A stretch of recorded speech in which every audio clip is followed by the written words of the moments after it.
May dala itong malita papuntang resort para dumalo sa kasal ng kanyang ina. Nahirapan siyang sumakay ng bus, pero bago pa siya makaupo, biglang tinapakan ng driver ang preno. Hindi siya makatayo ng maayos, kaya aksidente siyang napaupo sa kandanggan ng isang lalaki. Hindi pa nagkikita ang dalawa noon, ngunit matalik pa rin silang nag-uusap. Nawalan ng pasensya ang lalaki at sinabihan ang babae na tumayo at iwanan siya. Sa buong paglalakbay, nahihiya ang dalawa at hindi nang ahas na magtinginan. Noong mga panahong iyon, hindi pa rin alam ng lalaki na ang kwento ng pag-ibig niya sa babaeng ito ay nagsimula sa isang lugar na iyon. Ang pangalan ng lalaki ay Cha Jin-guk, anak ng isang tycoon na mahilig mag-party at sumayaw sa malalaking bar. Mayaman ang kanyang pamilya at gwapo siya, kaya maraming babae ang humahanga sa kanya. Bagamat itinuturing lamang niya ang mga relasyong ito bilang kasiyahan, hindi pa rin niya maiwasang maimpluwensyahan ng mga ito. Nang araw na iyon, pumunta pa rin siya sa bar gaya ng dati. Hindi sinasadyang nakilala niya ang isang sikat na babaeng artista. Nagkaroon silang dalawa ng isang matalik na sandali sa isang sulok. Hindi inaasahan, nakuhanan sila ng litrato ng mga paparazzi. Kinabukasan, iniulat ito ng media kahit saan. Matapos marinig ng ama ni Jin-guk ang balita, labis itong nagalit, kaya nagpasya siyang ipadala si Jin-guk sa resort ng korporasyon ng pamilya. Kinumpista rin niya ang kotse ni Jin-guk. Nag-aatubili ang katulong na isinama si Jin-guk sa isang bus. Dito niya nakilala si Yumi, ang dalagang kanyang nakatadhana. Pagkatapos ay dumating din si Yumi sa resort. Nang makita siya ng ina ni Yumi na nakasuot ng itim na suit, agad siyang nagalit. Pagkatapos ay dali-daling tumawag ang kanyang ina ng isang estilista para asikasuhin siya. Pagkatapos ay nagpalit si Yumi ng isang magandang damit. Agad siyang nagbagong anyo at naging isang matamis na babae. Gayunpaman, naramdaman pa rin ng kanyang ina na may kulang, kaya inutusan niya ang mga tauhan na ilabas ang mahiwagang sandata. Sa kabila ng pagtutol ni Yumi, isinuksok ng kanyang ina ang mga breast pad sa kanyang palda. Sa oras na ito, pumunta si Jin-guk sa hotel ng grupo upang magtrabaho bilang isang waiter. Anak siya ng isang mayamang pamilya, kaya hindi niya kayang magtrabaho bilang isang janitor dito. Kaya ginamit niya ang dahilan ng paghahatid ng cake para makatakas. Ngunit hindi sinasadyang nabangga niya si Yumi, na naglalakad papalapit sa kanya. Inabot niya ito para tulungan siyang hindi mahulog. Ngunit sa hindi inaasahang pagkakataon, nahulog ang cake sa kanyang mukha. Sa sobrang takot, bumagsak silang dalawa sa lupa. Muling nauwi sa trahedya ang kanilang pagkikita. Galit niyang tinawagan ang kanyang ina. Ngayon ang araw na muling ikinasal ang kanyang ina. Ngunit sa seremonya, inilabas ang mga larawan noong ang kanyang ina ay isang aktres pa lamang sa pelikula. Labis na nagulat ang lahat sa pangyayaring ito. Agad na nakaramdam ng hiya si Yumi. Naalala niya ang kanyang nakakahiyang mga araw sa paaralan. Dahil sa espesyal na katayuan ng kanyang ina, pinagtawanan siya ng kanyang mga kaibigan. Sa realidad, galit na umalis si Yumi sa salo-salo. Samantala, si Jin-guk ay pinagalitan ng tagapamahala ng hotel dahil nakabangga niya ang isang customer. Hiniling din ng manager sa kanya na personal na humingi ng tawad sa babaeng nakabangga niya. Kung hindi siya makikinig, sasabihin ng manager ang lahat sa presidente. Walang ibang magawa si Jin-guk kundi ang pumunta kay Yumi. Sa sandaling iyon, katatapos lang maligo ni Yumi. Iinom na sana siya ng isang baso ng alak para makapagpahinga ng aksidente siyang nadulas at nahulog sa sahig. Patuloy na kumakatok si Jin-guk sa pinto mula sa labas, ngunit walang sumasagot. Bukod dito, nakarinig siya ng mga sigaw ng tulong mula sa loob ng silid. Kaya inakala niyang may nangyaring seryoso sa kanya. Agad niyang sinira ang pinto at sumugod sa loob ng silid. Pagpasok ni Jin-guk sa silid, napahiya si Yumi at nagkunwaring nahimatay. Agad na nagulat si Jin-guk sa eksena sa harap ng kanyang mga mata. Niyugyug niya ito at tinawag, ngunit wala siyang nakitang anumang reaksyon mula rito. Kaya agad siyang tumawag ng ambulansya. Pagkatapos ay binuhat niya siya palabas.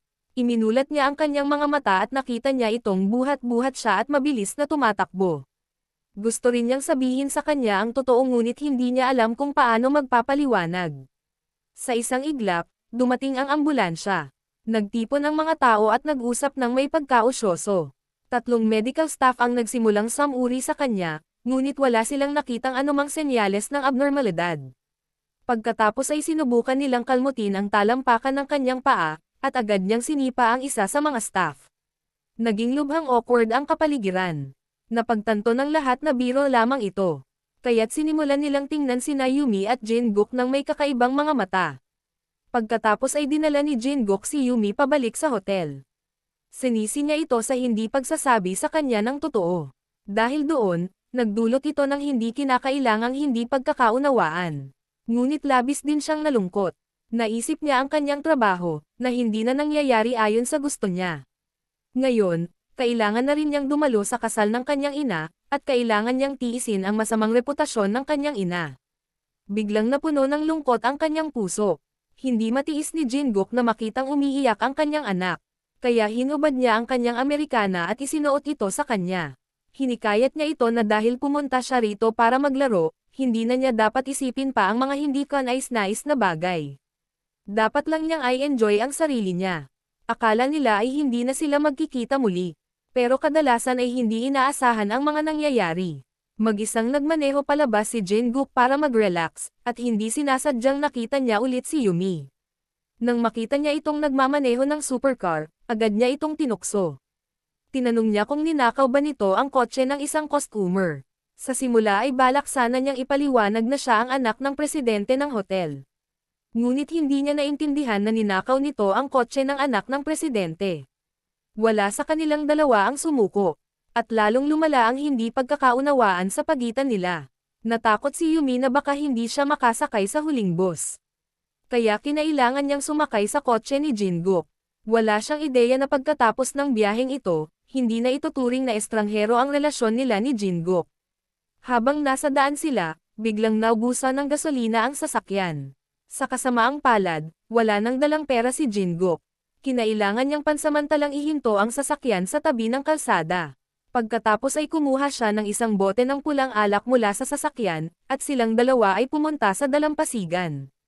Nag-inuman sila at nag-usap. Marahil ay itinakda ng tadhana ang mga sandaling ito para sa kanila.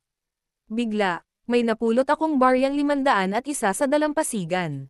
Ang espesyal ay ginawa ito ng eksakto sa taong ipinanganak siya. Nakatayo si Jin-guk sa tabi niya at nakaramdam ng kakaibang pakiramdam. Malinaw na malas ang dinanas niya, pero nakakangiti pa rin siya ng masaya. Naisip niya na kahit 100 malas ang dinanas niya, kung mayroon man siyang isang magandang bagay, ituturing niya ang sarili na nagkaroon ng isang maswerteng araw. Hindi alam kung kailan dumilim ang langit, marahil dahil sa mga hormone na nagpapasigla sa mga mata ng dalawang lasing, nagkatinginan sila. Nakita ni Jin-guk ang isang napakagandang babae at hindi niya napigil ang halikan nito sa mga labi. Nang kumalma na siya ay saka lamang siya nakaramdam ng kaunting pagmamadali. Pero biglang tumugon si Yumi. Pagkatapos ay unti-unting sumara ang bubong na maaaring palitan ng makukulay na gusali. Ginugol nila ang isang madamdaming gabi ng ganoon. Kinabukasan, nagising si Yumi mula sa kanyang kalasinggan at unti-unting naalala ang pangyayari kagabi. Labis siyang nagsisisi, kaya mabilis niyang sinuot ang kanyang mga damit at tumakbo palayo. Mabilis na lumipas ang 3 taon. Ngayon, si Jin-guk ay naging direktor ng korporasyon, at si Yumi ay naging isang nutrisyonista. Nagkataon na nagtatrabaho siya para sa korporasyon ng pamilya ni Jin-guk. Silang dalawa ay mga taong nagkataon lamang na nagkakilala. Sa loob ng 3 taon, hindi sila nagkita. Ngunit ngayon, pagdating ni Jin-guk sa kumpanya, nakita niya ang isang mukha na pamilyar at hindi pamilyar. Habang unti-unting sumasara ang pinto ng elevator, bumuhos ang mga emosyon sa kanyang puso. Naalala ni Jin-guk ang mga alaala 3 taon na ang nakalilipas at naisip niyang mali ang kanyang nakita, kaya hindi na niya ito inisip pa. Pagpasok ni Yumi sa opisina, nagpalit siya ng kanyang uniforme sa trabaho. Ipinakilala niya ang kanyang sarili sa kanyang mga kasamahan. Gayunpaman, hindi tinanggap ng punong chef ang pagdating ni Yumi. Tila naiinis pa nga siya kay Yumi. Gustong basagin ng isang katrabaho ang nakakailang na kapaligiran, kaya sinabi niyang kukuha siya ng patatas at inilabas si Yumi. Mabait na ipinaalala ng katrabaho kay Yumi na nagbitiw sa trabaho ang dating nutritionista dahil hindi niya matiis ang pressure mula sa head chef. Bukod dito, napakahirap ng direktor ng kumpanyang ito. Kailangan niyang i-time ang mga meeting gamit ang uri ng orasan na ginagamit sa kusina. Iilang tao lang ang makakatiis sa kanyang init ng ulo. Noong panahong iyon, hindi pa rin alam ni Yumi na ang matigas ang ulong direktor ay ang dating madamdaming gabing kasama niya sa kotse. Hindi na sila muling nagkita simula noon. Pagdating ni Jin-guk sa opisina, paulit-ulit na pumapasok sa isip niya ang imahe ng babae sa elevator. Kahit nasa isang meeting siya, hindi niya maiwasang isipin ito. Bigla siyang nahilo at tuluyang bumagsak sa kanyang upuan. Dahil madalas siyang kumain ng hindi regular, nagpakita ng mga babala ang kanyang katawan. Dahil nais ni Kalihim Jiangjang na tulungan si Jin-guk na gumaling ng mabilis, nagbanta siyang magre-resign sa kanyang trabaho. Ayon kay Kalihim Jiangjang, kinailangan ni Jin-guk na kumain ng 3 beses sa tamang oras dahil ayaw niyang mawalan ng isang mahalagang katulong. Wala siyang ibang magawa kundi ang masunuring makinig dito. Pagkatapos ay nakipagkita si Kalihim Jiangjang sa nutritionistang si Yumi at hiniling dito na mamahala sa paghahanda ng 3 pagkain sa isang araw para sa direktor ng kumpanya. Noong una, tinanggihan ni Yumi ang kahilingang ito, ngunit upang mapanatili ang trabahong ito, nag-aatubili siyang pumayag. Hindi inaasahan, nasaksihan ng punong chef na nakatayo sa likuran ang eksenang ito. Agad siyang nagalit. Hindi rin maintindihan ng mga kasamahan kung bakit tinanggap ni Yumi ang ganoong kahirap na trabaho. Pagkatapos, binigyan ng chef si Yumi ng isang lektura. Sinabihan din niya si Yumi na huwag gumawa ng mga desisyon ng mag-isa dahil lalo lamang itong magdudulot sa kanila ng mas maraming problema. Patuloy na nagpapaliwanag si Yumi, ngunit hindi nakinig ang chef.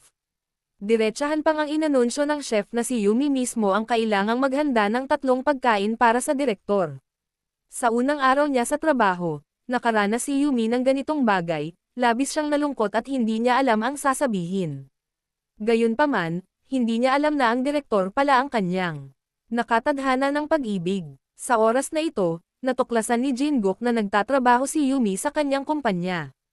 Nagkimkim pa rin siya ng sama ng loob dito dahil iniwan siya nito na hubad sa dalampasigan 3 taon na ang nakalilipas. Kaya naging sentro siya ng tsismis sa mga mausisa at nasa katanghaliang gulang na kababaihan. Nawalan siya ng gana dahil doon. Maagang pumasok sa trabaho si Yumi at nahuli sa pag-alis para maghanda ng 3 pagkain para sa direktor. Gayunpaman, ngayon, aksidenteng nakita ni Yumi ang pagkaing maingat niyang inihanda para sa direktor na itinapon ng babaeng sekretarya. Galit niyang tinanong ang babaeng sekretarya. Hindi inaasahan, nasaksihan ni Jin-guk ang eksenang ito. Sinabi ni Yumi na kung hindi kinain ng direktor ang ganoong kamahal na pagkain, hindi niya ito dapat itapon. Tinanong din niya kung ano ang gusto nitong kainin. Dahil ayaw ni Jin-guk na makita siya ni Yumi, hindi niya ito nilapitan at hinayaan na lang siyang umalis. Saka lang siya nakahinga ng maluwag. Kinabukasan, hinanap ni Kalihim Jiangjang si Yumi at binigyan siya nito ng menu. Sinabi niya na ito lahat ang mga pagkaing nagustuhan ng direktor. Hiniling ng direktor sa kanya na magluto ng masustansyang mga lunchbox batay sa menu na ito. Hindi lang iyon, sinabi rin ni Kalihim Jiangjang kay Yumi na anuman ang mangyari, hindi siya pinapayagang pumasok sa opisina ng direktor. Pagkatapos magsalita, inilabas ni Kalihim Jiangjang ang isang business card mula sa kanyang bulsa. Nang makita ni Yumi ang pangalan sa business card, labis siyang nalito. Sa oras na ito, determinado si Jin-guk na maghayganti para sa sama ng loob na nangyari 3 taon na ang nakalilipas. Kaya nagpasya siyang gamitin ang kanyang posisyon bilang direktor upang pahirapan si Yumi. Simula sa araw na iyon, nakahanap si Jin-guk ng lahat ng dahilan para pahirapan si Yumi. Hindi niya kinain kahit isang kagat ang dala nitong lunchbox. Naging abala na siya buong araw, at ngayon ay madalas na siyang pinagbabantaan ng direktor. Ngayon, nang makita niya ang avatar ng direktor na hang sa social media, pakiramdam niya ay nakilala na niya ang taong ito dati. Biglang lumitaw sa kanyang isipan ang imahe ni Jin-guk. Naisip niya na hindi maaaring mangyari ang ganitong pagkakataon, kaya hindi niya ito masyadong inisip. Bago pa man makaharap ni Yumi ang direktor, kinailangan niyang harapin ang isang problema sa cafeteria. Pinuna ng mga kasamahan niya ang pagkaing niluto niya. Nagpadala pa nga sila ng mga liham na hindi nagpapakilala sa kanya. Sinabi nilang wala raw nakakain sa mga putahe niya. Ang tanging pagkain niya ay black bean noodles na may adobong labanos.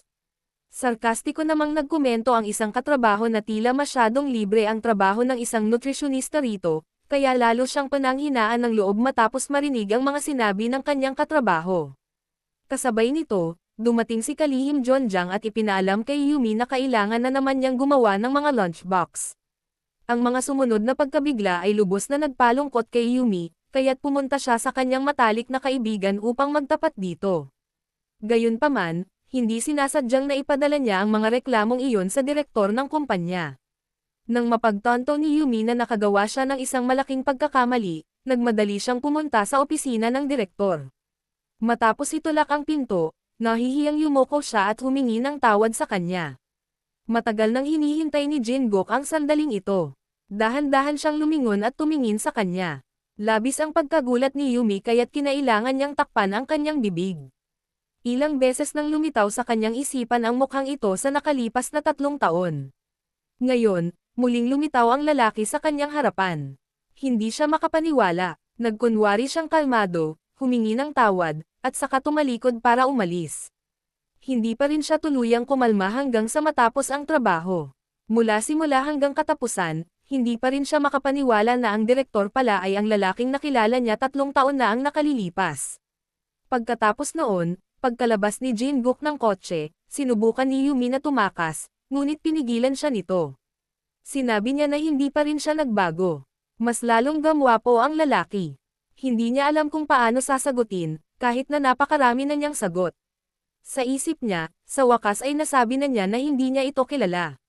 Pagkatapos niyang sabihin iyon, bigla siyang sumangot. Pagkatapos ay nakita niya itong unti-unting papalapit sa kanya. Nalito siya kaya nagpasya siyang tumakbo palayo. Nilinggan niya ang likod nito habang nagmamadali itong tumakbo palayo, galit at natutuwa. Pagka-uwi, umupo siya sa sahig. Muling pumasok sa isip niya ang eksena 3 taon na ang nakalilipas. Noon lang napagtanto ni Yumi na hindi pala si Jin-guk ang bantay pinto ng hotel kundi malinaw na anak ng chairman. Sa sandaling ito, paulit-ulit na naaalala ni Jin-guk ang nangyari 5 taon na ang nakalilipas.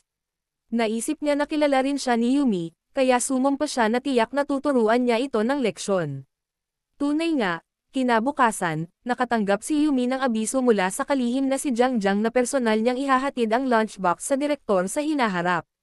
Upang mapanatili ang kanyang trabaho, kinailangan niyang pasayahin ang sarili. Ngunit pagpasok niya sa silid, nakita niya ang mga larawan ng hotel na nakapost sa whiteboard. Nang makita niya ang litrato sa banyo, agad niyang naalala ang eksena kung saan siya nadapa sa sahig 3 taon na ang nakalilipas. Sinadya siyang tanungin nito kung may nakita ba siyang hindi niya dapat nakita. Tila wala naman siyang masyadong pakialam doon. Ibinaba niya lang ang baon at nagmamadaling umalis. Gayunpaman, hindi niya alam na nagsisimula pa lang pala ang relasyon nila ni Jin-guk. Kinabukasan, sadyang minamaneho ni Jin-guk ang kotseng ginamit niya 3 taon na ang nakalilipas. Pagkatapos ay dinaanan niya si Yumi para makuha ang atensyon nito. Hindi lang iyon, nakakita rin siya ng isang bote ng pulang alak na kapareho ng ginamit nila 3 taon na ang nakalilipas. Pagkatapos ay maingat niyang kinuhanan ng litrato at ipinadala ito sa kanya. Sinabi rin niya rito na gusto niyang ang hapunan ngayong gabi ay kapareho ng alak na ito. Para mapanatili ang kanyang trabaho, kinailangan niyang pumunta muli sa opisina ni Jin-guk. Biglang tumugtog ang musika. Labis na nalito si Yumi. Pagkatapos ay nakita niya si Jin-guk na naglabas ng isang bote ng pulang alak. Pagkatapos ay niyaya niya itong uminom kasama niya. Dahil sa eksenang ito, hindi maiwasan ni Yumi na maalala ang nangyari 3 taon na ang nakalilipas. Kaya nagsinungaling siya na hindi siya marunong uminom ng alak para tanggihan ang imbitasyon ni Jin-guk. Pagkatapos ay ibinaba niya ang kanyang lunchbox at tumakbo palayo sa takot. Pero wala siyang balak na pakawalan ito. Biglang sumagi sa isip niya ang isang pangyayari. Sa oras na ito, nahihirapan si Yumi na maghintay sa oras ng kanyang pahinga sa trabaho. Pagkalabas niya ng kumpanya, nakatanggap siya ng mensahe mula kay Jin-guk. Ipinaalam nito sa kanya na kailangan niyang mag-overtime ngayong gabi. Inutusan niya itong maghanda ng hapunan para sa kanya. 10:00 ng gabi, wala nang ibang nagawa si Yumi kundi bumalik sa kusina. Sa pagkakataong ito, ibinulalas ni Jin-guk na mas matagal pala ang kanyang pagtitiyaga kaysa sa inaasahan. Sakto sa oras, kumatok si Yumi sa pinto ng opisina ni Jin-guk. Para maiwasan ang kahihiyan, inilagay niya roon ang baon at agad na umalis. Ngunit tinawag siya nito. Pagkatapos ay, kumuha siya ng isang tumpok ng pera mula sa kanyang bulsa at ibinigay ito sa kanya. Sinabi niya na ito ang perang hiniram niya sa kanya para pambili ng gasolina 3 taon na ang nakalilipas. Ngayon ay ibinabalik niya ito sa kanya ng may interes. Umiling siya sa pagkalito at sinabing hindi niya maintindihan ang sinasabi niya. Gayunpaman, hindi niya ito binitawan. Bigla niya itong hinayla palapit sa kanya at paulit-ulit na ikinwento ang eksena noong una silang nagkita 3 taon na ang nakalilipas. Ngunit dahil nahihiya siya, tumanggi pa rin siyang aminin. Nang makita ito, lalong naging matigas ang ulo ni Jin-guk. Ipinahayag niya na wala siyang tiwala sa kanya. Wala siyang tiwala sa mga lutuing niluto nito. Sino ang nakakaalam kung ano ang inilagay niya sa mga ito? Patuloy pa rin siyang hiniling na personal na tikman ang ulam na nasa harap niya. Noon lamang siya pinayagang umalis. Laking gulat niya. Lumabas na sinadya niyang maglagay ng maraming sili sa spaghetti dahil gusto niyang makaganti dito. Gayunpaman, dahil gusto niyang mabilis na makaalis sa mahirap na sitwasyong ito, kumain pa rin siya ng may kalmadong mukha. Pagkatapos ay agad siyang tumalikod at umalis. Kinabukasan, determinado si Yumi na kailangan niyang mabilis na alisin ang masamang si Jin-guk.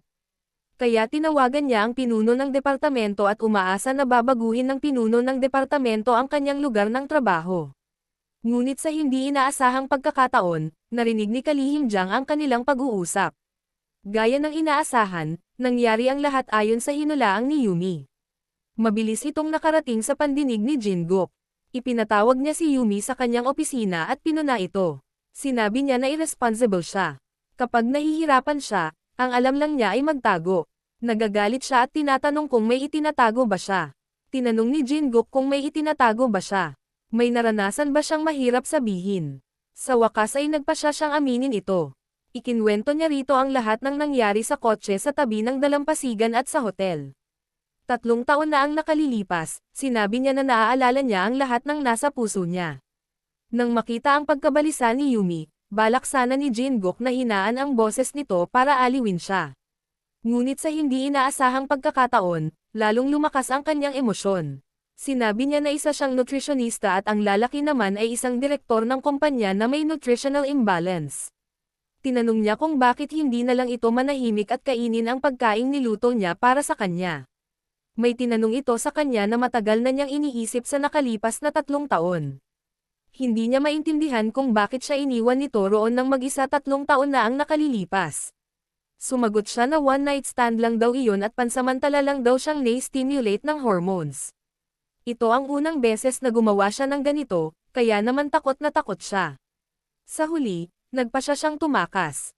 Gayunpaman, sa tuwing naiisip niya ito sa nakalipas na 3 taon, hindi pa rin niya mapigilan ang kanyang pananabik. Nang marinig ang mga salitang ito, biglang nakaramdam ng matinding pagkalito si Jin-guk.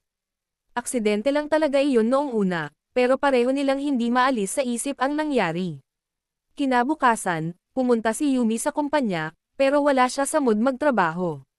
Naalala niya kahapon noong sa sobrang emosyon niya ay nagbitiw siya sa trabaho, at ngayon ay labis siyang nagsisisi. Kasabay nito, dinalhan ni Kalihim Jang ng baon si Yumi. Binuksan niya ang baon para tingnan. Sa hindi inaasahang pagkakataon, natagpuan niyang walang laman ang kahon. Hiniling ni Jin-guk kay Kalihim Jang na sabihin sa kanya na masarap ang kanin. Mahilig talaga siya sa mga gulay at karne. Nang magdagdag siya ng kaunting tokwa, naramdaman niyang tama lang ito. Sinabi pa niya na isa raw ito sa pinakamasarap na putahe sa mundo. Hindi makapaniwala si Yumi. Napaisip siya ng napaisip, ngunit hindi pa rin niya maintindihan ang plano nito.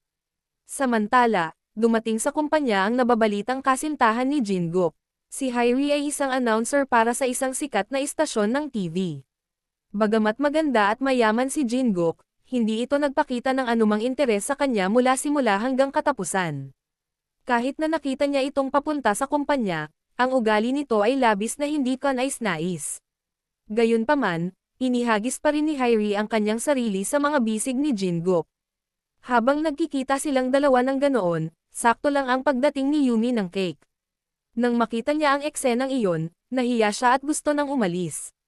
Ngunit tinawag siya pabalik ni Jin-guk. Paulit-ulit nitong sinenyasan si Hairi na umalis, ngunit hindi siya nakinig. Tiningnan ni Yumi ang maganda at nagliliwanag na si Hairi, at bigla niyang hindi namamalayang yumuko upang tingnan ang kanyang mamantikang uniforme. Agad siyang nakaramdam ng hiya. Ibinaba niya ang cake at dali-daling umalis. Hindi pa rin kumalma si Yumi pagkagaling niya sa trabaho pagsapit ng gabi. Sa isip niya, paulit-ulit niyang naaalala ang matalik na eksena sa pagitan nina Hairi at Jingkook. Pero hindi niya alam na ang tadhana ay itinatakda ng Diyos. Sa sandaling ito, isang text message ang dumating mula sa kanyang ina. Dali-dali siyang umuwi. Pag-uwi niya, natuklasan niyang isinama ng kanyang ina ang kanyang 3 taong gulang na kapatid na lalaki. Bukod pa riyan, gusto ng kanyang ina na tumira rito ng ilang araw. Hindi ito nagustuhan ni Yumi, ngunit wala siyang paraan para tumanggi. Lumabas siyang mag-isa para maibsan ang kanyang nararamdaman, at sa kanya naalala ang mga alaala ng kanyang mga araw sa paaralan. Noong panahong iyon, ang kanyang ina ay nagtatrabaho bilang isang aktres sa pelikulang pang-adulto, kaya siya ay kinutya at binubuli ng kanyang mga kaibigan. Sa pag-iisip nito, muling nalungkot si Yumi. Ngunit hindi doon natapos ang mga hindi inaasahang pangyayari. Kinabukasan, nang pumunta si Yumi sa kumpanya, tinawagan siya pabalik ni Hairi. Binigyan ni Hairi si Yumi ng 2 kahon, at nakaramdam siya ng pagkalito. Pagkatapos ay pumunta siya sa kusina. Ngayon lang niya natuklasan na nasa loob pala nito ang mga sangkap na maingat na pinili ni Hairi. Sinabi ni Hairi na simula ngayon, kakailanganin ni Yumi na gamitin ang mga sangkap na ito para gumawa ng mga lunchbox. Sinadya rin niyang sabihin na kailangan niyang alaga ang mabuti si Jingo. Hindi lang iyon, bumili rin si Hairi ng mamahaling set ng mga kagamitan sa hapagkainan, at hiniling niya kay Yumi na gamitin ang set na ito ng mga kagamitan sa hapagkainan para maghanda ng tanghalian para kay Jingo araw-araw mula ngayon. Bukod dito, pagkatapos gawin ang lunchbox, kinailangan pang kumuha ng litrato si Yumi para makausap ni Hairi. Nang makitang hindi masaya si Yumi, sinabi ni Hairi na siya ang magiging asawa ni Jingkook. Biglang lumapit si Jingkook at niyakap si Yumi at sinabing walang sino man ang maaaring mangapi sa kanya. Nang matapos siyang magsalita, nanlaki ang mga mata ni Yumi sa gulat. Pagkatapos ay hinailan niya siya palayo. Galit na pinanood na lang sila ni Hairi na umalis. Naikuyom ni Hairi ang kanyang mga kamao at sumumpa na tiyak na ipapahiya niya si Yumi. Sa oras na ito, dinala ni Jingkook si Yumi sa isang restaurant. Tinanong niya ito kung bakit niya gustong pumunta rito. Pero sinabihan lang siya nitong pag-isipan ito. Bakit naman siya dadalhin dito ng isang abalang tao sa kumpanya na tulad niya sa oras ng trabaho? Lihim siyang nakaramdam ng tuwa nang marinig iyon. Pero bago pa man siya makapagpapanta siya ng 2 segundo, nabalik siya sa realidad. Sinabi nito sa kanya na gustong-gusto niya ang pagkain sa restoran na ito. Kaya dinala niya ito rito para mag-aral.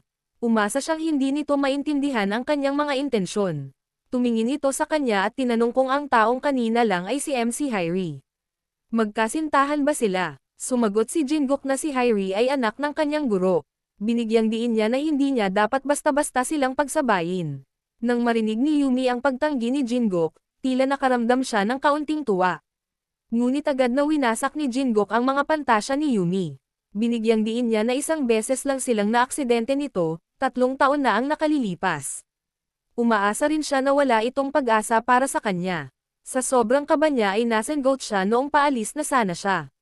Muntik na niyang mabangga ang pintuang salamin. Mabuti na lang at mabilis siyang hinayla ni Jingkook papasok sa mga bisig nito. Biglang nagdikit ang kanilang mga katawan.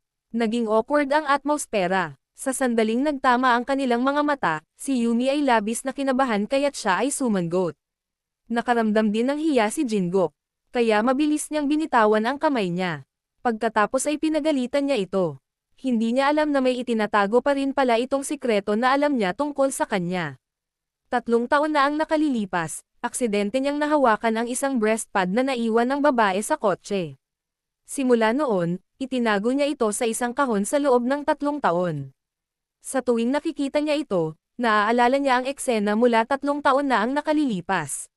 Kahit na Sabado at Linggo, tinawagan pa rin ni Jingkook si Yumi at sinabing wala itong kinain buong araw. Kaya umaasa siyang mabilis itong maghahanda ng lunchbox para sa kanya.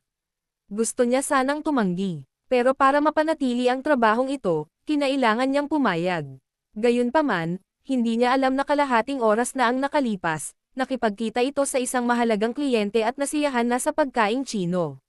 Ginamit lamang niya ang panlilinlang na ito dahil gusto niya itong makita. Sa mga sandaling iyon, Inaalagaan ni Yumi ang kanyang nakababatang kapatid dahil wala ang kanyang ina. Dahil wala ng ibang pagpipilian, ang nagawa na lamang ni Yumi ay ang ihatid ang kanyang nakababatang kapatid papunta sa bahay ni Jingok. Pagpasok pa lang niya sa pinto, nakita niya ang mga kumot at unan sa sofa. Napaisip siya kung ang mga mayayaman ba ay namumuhay ng simple. Pagkatapos ay binisita niya ang silid. Noon lamang niya natuklasan na walang tao sa bahay ni Jingok. Wala man lang kama sa bahay. Wala siyang oras para mag-isip pa. Kaya inihiga niya ang kanyang nakababatang kapatid at pumunta sa kusina. Ngunit bago pa man siya matapos magluto, isang tunog ang humalangaw-ngaw. Natarante siya at umakyat sa taas. Sa pagkakataong ito, natuklasan niya na nalaglag ng kanyang nakababatang kapatid ang kahon sa mesa ni Jingok. Balak niyang tingnan kung nasira ang laman. Ngunit sa huli, hindi niya ito tinangkang buksan. Kinailangan niyang iwan ang kahon sa mas malayong lugar. Pagkatapos ay hinakay niya palabas ng bahay ang kanyang nakababatang kapatid. Pagkabalik ni Jingok, napagtanto niyang nakaalis na si Yumi. Tiningnan niya ang lunchbox at ang sulat sa mesa at biglang nakaramdam ng pagkawala. Paakyat na sana siya sa hagdan nang bigla niyang matuklasan ang kanyang jacket. Ito ang jacket na kinuha ni Yumi 3 taon na ang nakalilipas. Ngayon ay ibinalik na niya ito sa kanya. Malungkot siyang bumalik sa study room ngunit wala naman siyang nakitang kakaiba. Pagkatapos magpalat ng damit ay bumaba na siya. Mag-isa niyang kinain ang kanyang lunchbox at tiningnan ang jacket na ibinalik ni Yumi, na lalong nagpalungkot sa kanya. Kinabukasan, espesyal na gumawa si Yumi ng isang cute na lunchbox para kay Jingok. Hindi inaasahan. Sinisi niya ito. Tinanong niya ito kung isa ba itong bata. Ipinaliwanag niya na hindi naman ganoon. Pero patuloy pa rin siyang nagtanong kung gusto niya itong ligawan. Bigla siyang natigilan ng ilang segundo. Pagkatapos ay ipinaliwanag niya na wala siyang ibang intensyon at umaasa siyang hindi niya ito masyadong iisipin. Nang makita ang kanyang kaba, lalo niya itong biniro. Tinanong niya ito kung bakit siya nagsinungaling. Agad siyang nataranta. Akala niya ay natuklasan nito na sira ang kanyang kahon. Magpapaliwanag na sana siya nang bigla itong nagtanong kung bakit niya ibinalik ang kanyang Amerikana. Nagsinungaling siya na mukhang mahal ang Amerikana kaya hindi niya ito matiis itapon. Muling natapos ang kanilang pag-uusap sa isang mapait na mensahe. Samantala, si Hairi mismo ang nagluto ng lunchbox para ibigay sa ama ni Jingok. Nang makita niya ang kakayahan nito, labis siyang natuwa. Sinamantala niya ang pagkakataong ito para tawagin si Jingok sa kanyang opisina. Hinimok niya si Jingok na pakasalan agad si Hairi para mahawakan niya agad ang apo nito. Naiinip si Jingok at wala nang ibang gusto pa. Kaya tumalikod siya at umalis. Kasabay nito, binalaan niya si Hairi na huwag nang magpakita muli sa harap niya. Pero tinanong ni Hairi kung may nararamdaman ba si Jingok para sa dalagang taga-probinsya na nagbigay sa kanya ng lunchbox. Pagkatapos ay hinailan nito ang damit niya at samandal sa dibdib nito. Sinabi niya sa nagbabantang tono na patuloy niya itong aalagaan. Walang pasubali, umaasa siyang hindi na ito muling kikilos ng hindi naaangkop. Pagkatapos ay lumingon si Hairi upang hanapin si Yumi. Binalaan ni Hairi si Yumi na huwag magkaroon ng ibang intensyon maliban sa ibigay ang lunchbox kay Jingok.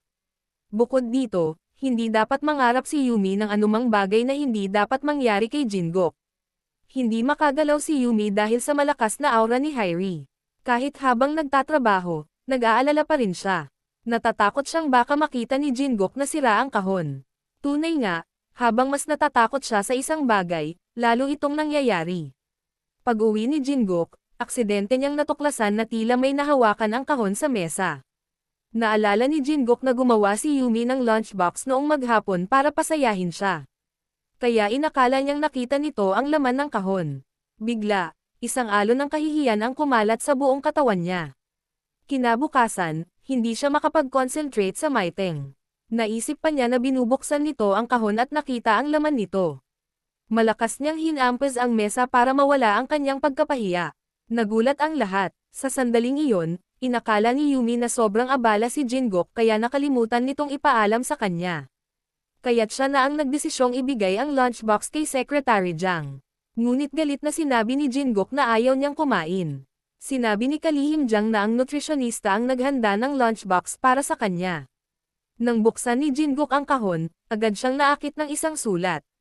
Nakasulat sa papel ang isang pangungusap na nagsasabing ang lahat ay isang hindi pagkakaunawaan. Sa sandaling ito, lalong nagalit si Jingok. Matagal na panahon na mula nang makauwi siya, ngunit hindi pa humuhupa ang kanyang emosyon. Nahulaan niya na nakita ni Yumi ang bagay na nasa loob ng kahon. Nang sisirain na sana niya ang ebidensya, bigla niyang nakita ang stuffed animal sa ilalim ng cabinet. Kakauwi lang ni Yumi nang makatanggap siya ng tawag sa telepono. Pagkatapos noon, sumilip si Jingok sa gate ni Yumi.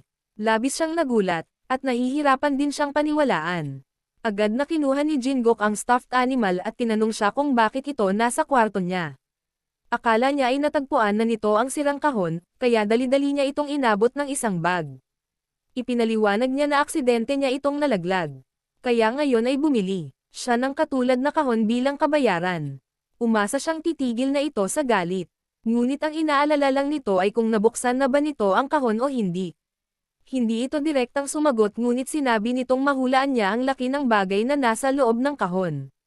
Lumalim ang hindi pagkakaunawaan sa pagitan ng dalawa. Sigurado si Jingok na nakita ni Yumi ang mahiwagang gamit niya. Habang iniisip ni Yumi na mamahaling alahas ang gamit sa kahon, nagtalo ang dalawa ng hindi nagkakaintindihan. Inakala ni Jingok na sadyang kinukutsa siya ni Yumi, kaya't pinagalitan niya ito. Hindi inaasahan, ang pagtatalo sa pagitan ng dalawa ay nakakuha ng atensyon ng isang lalaki sa loob ng bahay. Inakala niyang binyo bully si Yumi, kaya't dali-dali siyang lumabas upang makialam. Nang makita ni Jingok ang isang lalaking sumulpot mula sa kung saan, tinanong niya si Yumi kung sino ang taong ito. Bago pa makasagot si Yumi, niyakap na siya ng lalaki. Alam pa nga niyang si Jingok ang direktor ni Yumi. Sinabi rin niya na kung mayroon mang problema, dapat silang maghintay hanggang sa makarating sila sa kumpanya para malutas ito. Pagkatapos ay walang hiya niyang inakay si Yumi papasok sa bahay. Habang pauwi, paulit-ulit niyang naaalala ang eksena kung saan magkayakap ang dalawa. Akala niya ay may kasintahan na si Yumi, kaya lalo siyang nalungkot. Samantala, tinanong ni Yumi ang lalaki kung bakit siya umasta ng ganoon ngayon. Sa simula ay balak sana ni Hyuntay na samantalahin ang pagkakataong ito para umamin kay Yumi, ngunit sa huli, wala siyang sapat na lakas ng loob para sabihin ito. Ipinaalala rin niya rito na kung may magbanta sa kanya, maaari na lang niyang sabihin na may kasintahan ito. Handa siyang gampanan ang papel ng kasintahan nito. Akala niya ay nagbibiro lang ito, kaya hindi niya masyadong inisip. Samantala, hindi makatulog si Jingok dahil sa pagdating ng kanyang karibal sa pag-ibig. Samantala, paulit-ulit na binalikan ni Yumi ang eksena noong unang beses nilang nagkita si Jingok. Hindi pa rin siya nakakakalma hanggang kinabukasan ng umaga, ngunit kailangan pa rin niyang magluto ng lunchbox para kay Jingok sa tamang oras. Sa wakas, naglakas loob siya at kumatok sa pinto. Dinala niya ang natapos na lunchbox sa loob. Hindi inaasahan, pagpasok pa lang niya, inilabas agad ni Jingok ang stuffed animal mula kahapon at ibinigay ito sa kanya. Sinamantala rin ni Yumi ang pagkakataon para bigyan si Jingok ng bagong kahon. Hindi inaasahan, mahigpit niya itong sinabihan na itago na lang ito agad.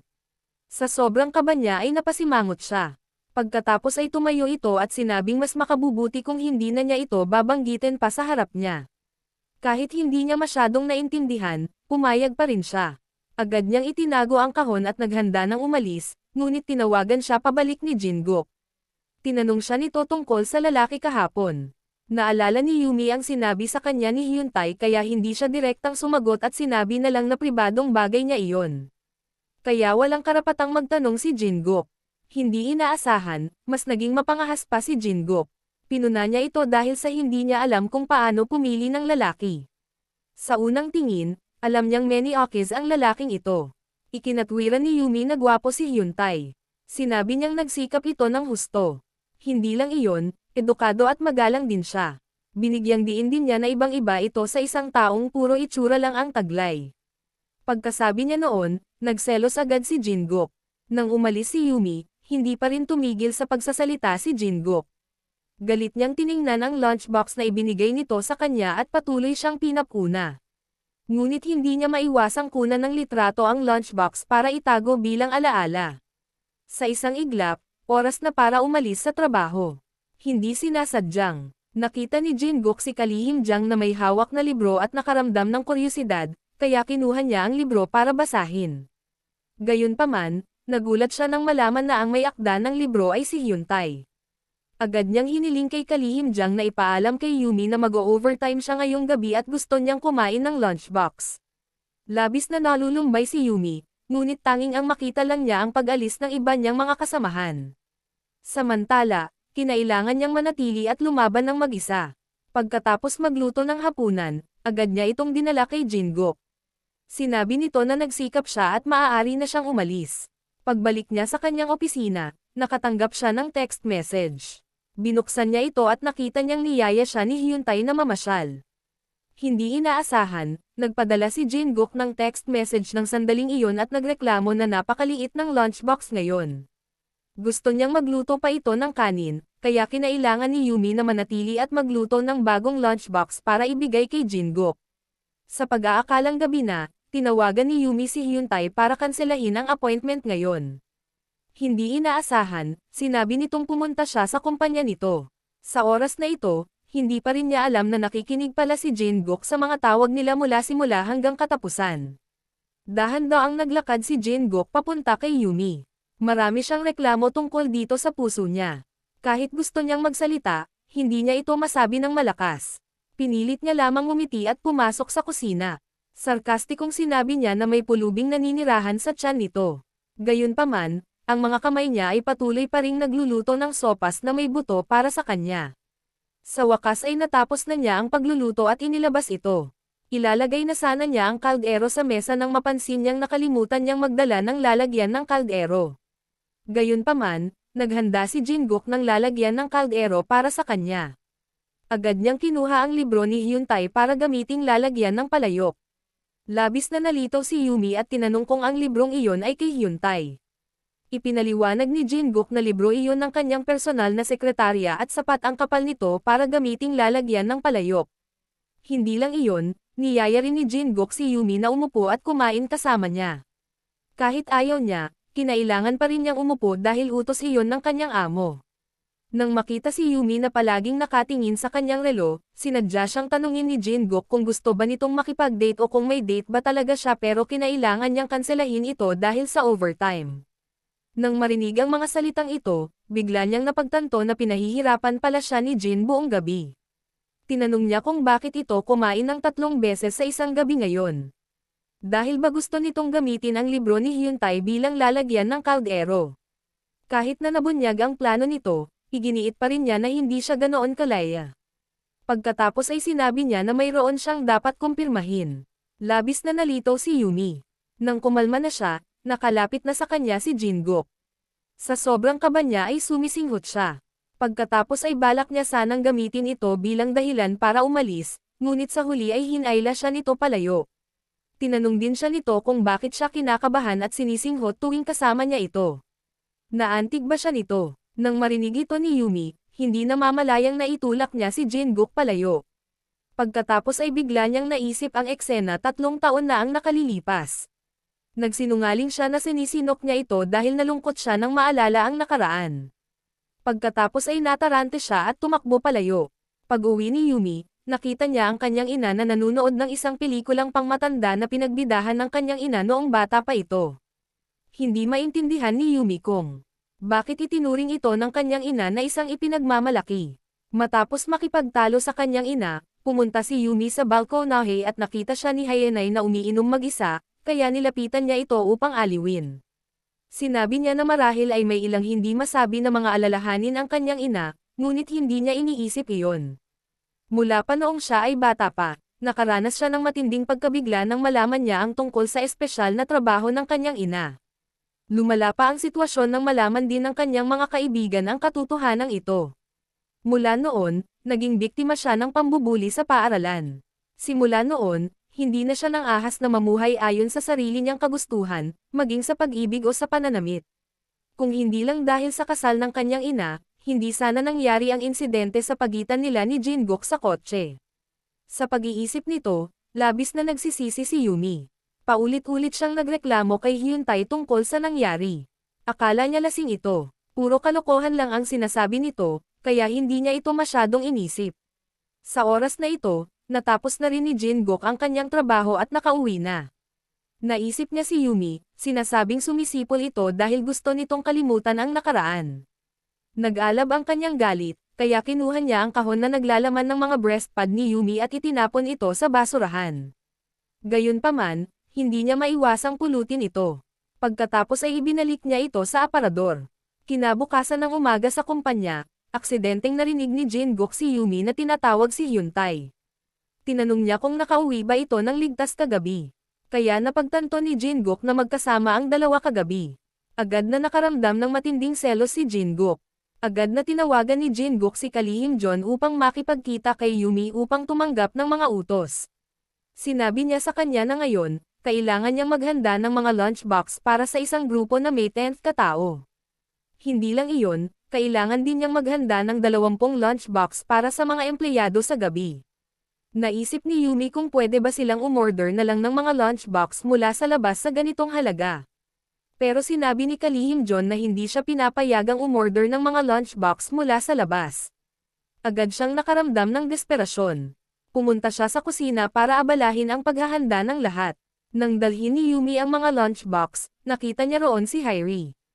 Nagchichismisan pa nga ang mga empleyado na nagde-date sina Hairi at Jin-guk. Gusto ni Hairi na ipahiya si Yumi, kaya umorder siya ng mga mamahaling lunchbox. Gaya ng inaasahan, pinili ng lahat ang mga mamahaling lunchbox. Labis na nadismaya si Yumi nang makita niyang walang interesado sa kanyang lunchbox. Sinabi rin ni Hairi na nagsikap si Jin-guk na mag-ayos ng oras kasama siya.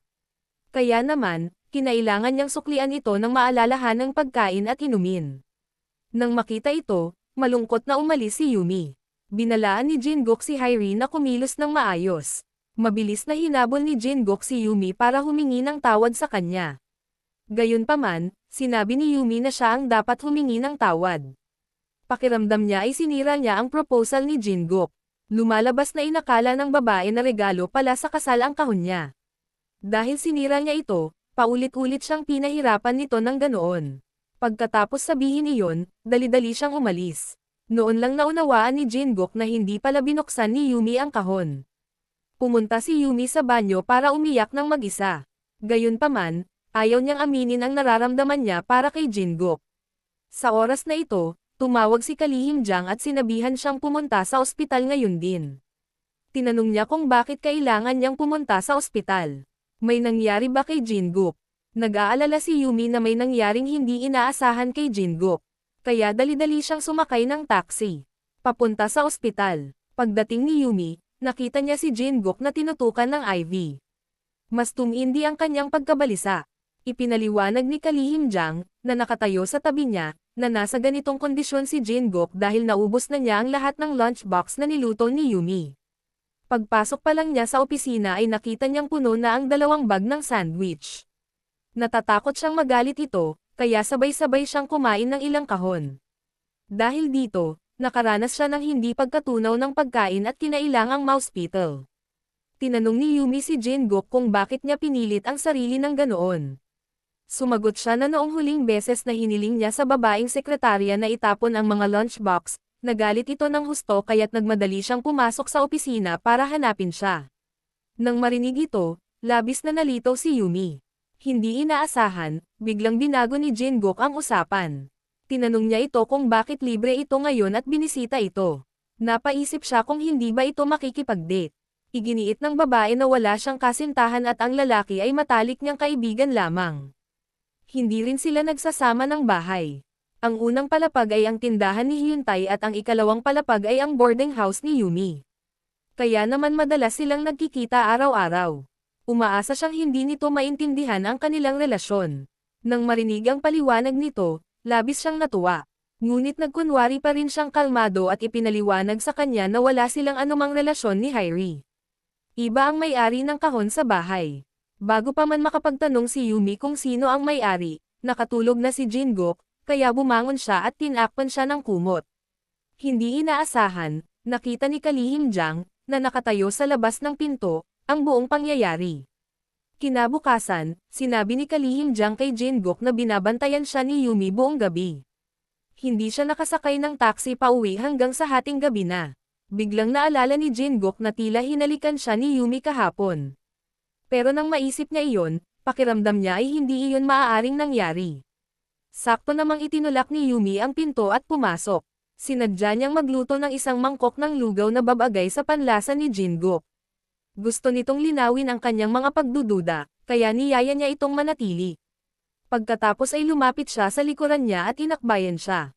Sinabi niya na aksidente niyang nahulog ang kahon habang nasa ospital siya. Kaya kailangan niyang panagutan ang nangyari. Naguguluhan siya at hindi maintindihan ang nangyayari. Tinanong niya kung paano niya kailangang akuhan ang responsibilidad sa kanya. Iminungkahi niya na ilibre niya ito ng pagkain. Binigyang diin din niya na kung makaramdam siya ng pagkakasala, dapat niya itong yayain kumain sa labas ng 10 beses.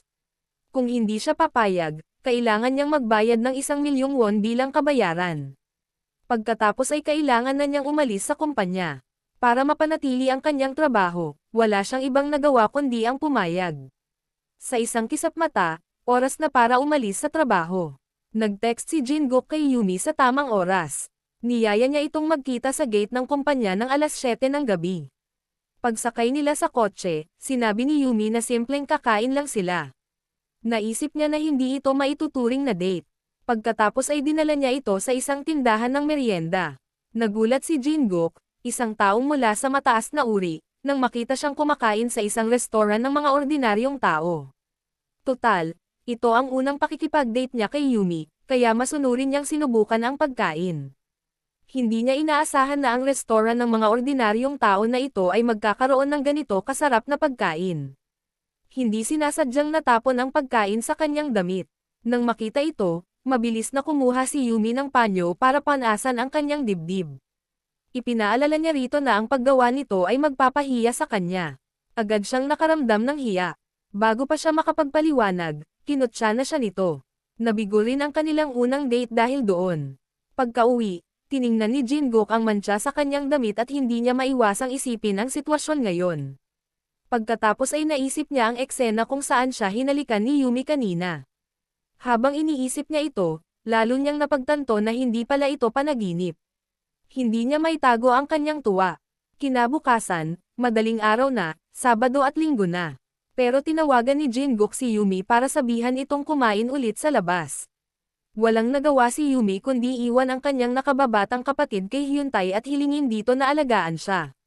Maganda ang pananamit ni Jin-guk at maagang dumating sa tagpuan. Pagkababa niya ng kotse, agad niyang nakuha ang atensyon ng napakaraming babae. Buong tapang siyang naglakad papunta sa restoran ngunit napahinto siya sa labas ng pinto. Ipinaalam sa kanya ng waiter na hindi tumatanggap ng reserbasyon ang restoran at lahat ay kailangang pumila. Hindi pa kailanman tinatrato ng ganito si Jin-guk noon. Kaya galit niyang kinuha ang kanyang business card at iwinagayway ito sa harap ng waiter. Sinabi niyang siya ang direktor ng sikat na grupo ng DBO. Ngunit sinabihan siya ng waiter na ilagay ang business card sa kahon at sundin ang proseso mismo. Galit na nakipagtalo si Jin-guk sa waiter sa harap ng lahat. Kara-rating lang ni Yumi at nakita niya ang eksenang ito. Nakaramdam siya ng labis na kahihiyan kaya mabilis niya itong hinayla palayo. Ipinaliwanag niya sa kanya na ang mga tao ay nakapila na rito simula pa noong madaling araw. Gusto lang nilang kumain kasama ang taong gusto nila ngayong weekend. Kung may sasalo sa kanila sa ganitong oras, siguradong magiging awkward ito. Yumuko siya sa kahihiyan at sinabing dapat ngayon ang una nilang date. Pero ikinatuwiran ng babae na hindi ito matatawag na date. Ginawa lang niya ito bilang ganti sa kanya. Siya ang laging nagdedesisyon ng oras para sa lahat ng bagay. Pero biglang sinabi ni Jin-guk na gusto pa rin niya itong ligawan kahit anong mangyari. Akala ni Yumi ay nagkamali lang siya nang narinig kaya hindi niya ito pinansin. Sa wakas, tinawag na sila ng waiter. Masayang hinawakan ni Jin-guk ang kamay ni Yumi at hinayla ito palayo. Labis na naantig si Yumi sa sandaling ito.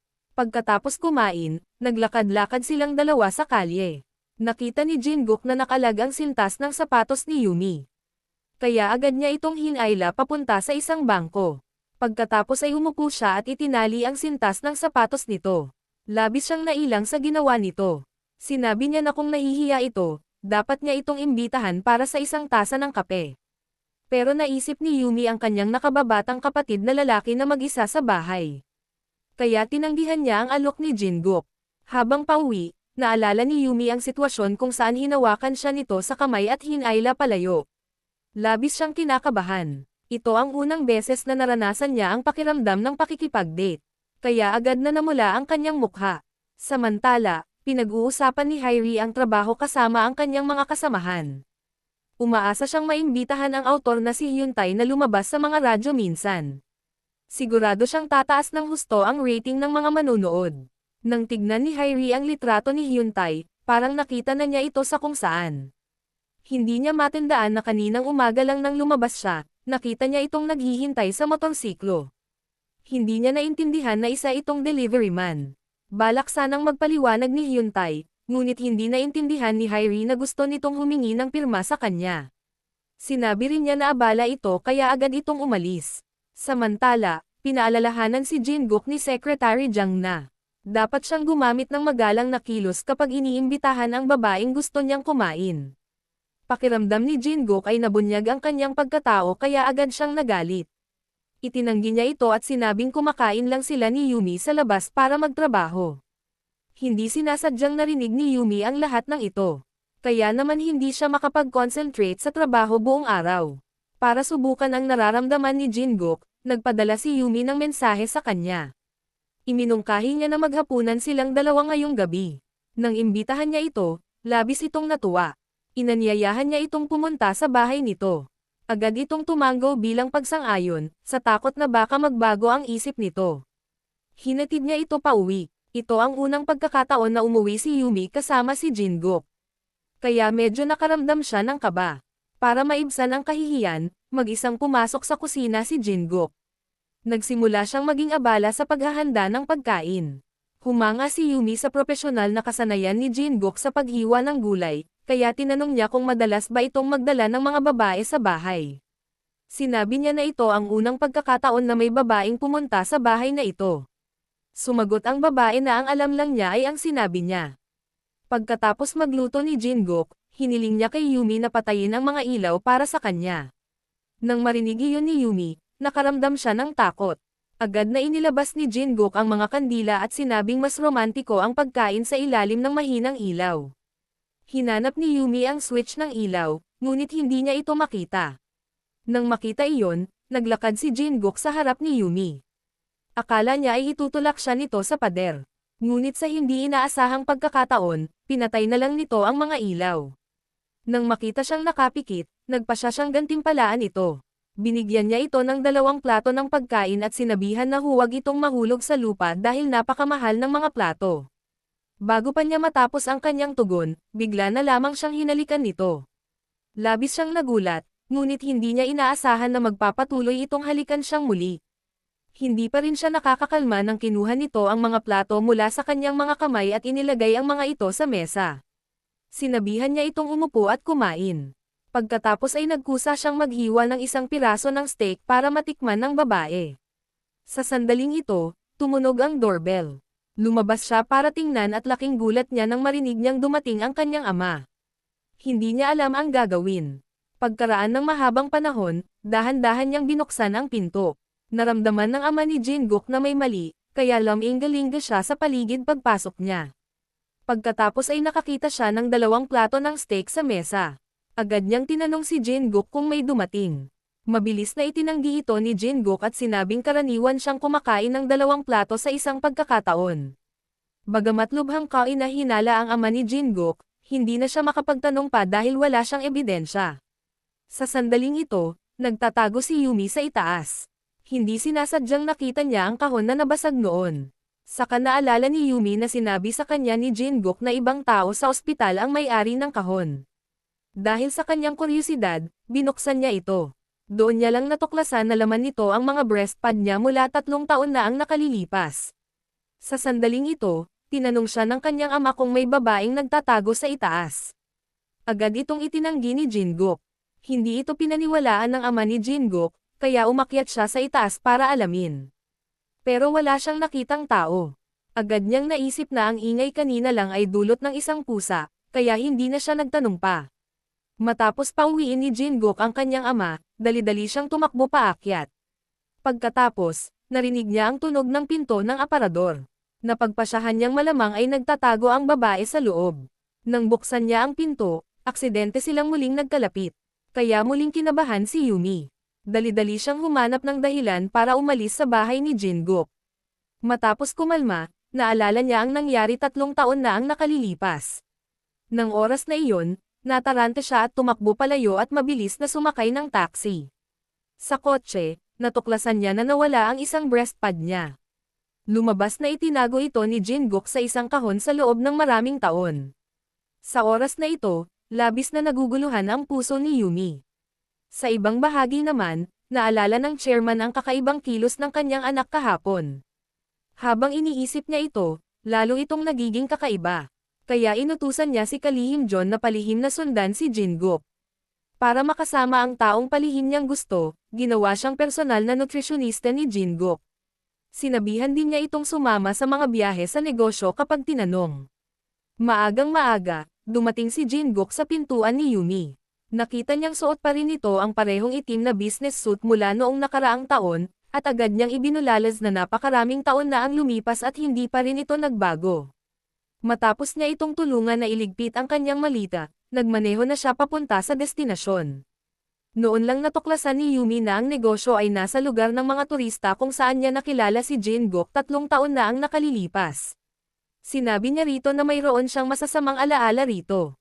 Pagkatapos ay yumoko siya upang humingi ng tawad dito at tatakbo na sana palayo. Hindi niya alintana ang pagtanggi nito at iginiit na kinaladkad siya papunta sa hotel. Mabilis na natapos ang isang araw ng trabaho. Bumalik si Yumi sa kanyang silid na pagod ang katawan. Ngunit sa sandaling ito, tumunog ang doorbell. Pagbukas niya ng pinto, nakita niyang walang tao sa pasilyo. Ngunit may isang dekalidad na kahon ng regalo sa sahig. Nang buksan niya ito, nakita niya ang isang pares ng sapatos at isang magandang damit sa loob. Mayroon ding sulat mula kay Jin-guk sa tabi nito.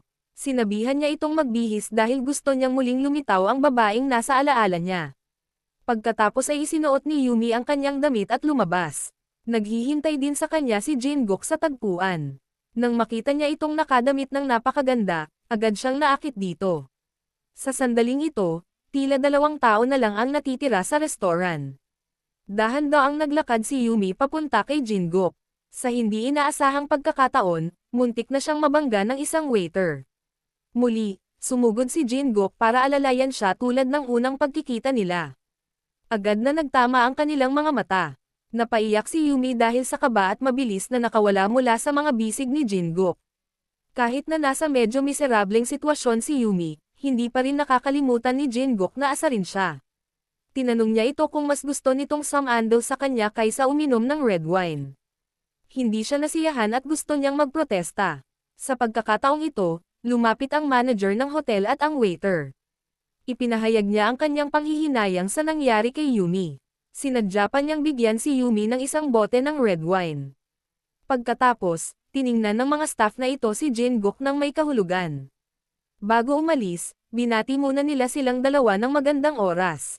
Pagkaalis ng manager, mabilis na inagaw ni Jin-guk ang bote ng red wine. Sinabi niyang gusto niya itong itago para kay Yumi. Kung hindi, baka mabasag ulit ito mamaya. Ikinatwiran ni Yumi na ibinigay sa kanya ng manager ang bote ng alak, kaya dapat sana ay itinago niya ito. Paulit-ulit na nag-aaway ang dalawa dahil sa bote ng alak ng ganoon. Sa init ng sandali, aksidenteng naihagis ni Yumi ang sarili sa mga bisig ni Jin-guk. Muling naguluhan si Yumi sa sitwasyong ito. Mahirap pa ring kalimutan ni Jin-guk ang nangyari 3 taon na ang nakalilipas sa dalampasigan. Sa tuwing nakikita niya ang kahon na iyon, hindi niya maiwasang maalala ang mga nangyari. Gayunpaman, sa oras na ito, hindi pa rin niya alam na ni Yumi ang sikreto sa loob ng kahon. Mabilis niyang tinapos ang trabaho niya sa resort. Pagkatapos ay dinala niya ito sa swimming pool. Sinabi niya na dapat silang magpahinga ng comfortable ngayon. Sa ilalim ng swimming pool, inabot ni Jin-guk si Yumi at sinabihan na hilahin siya pataas.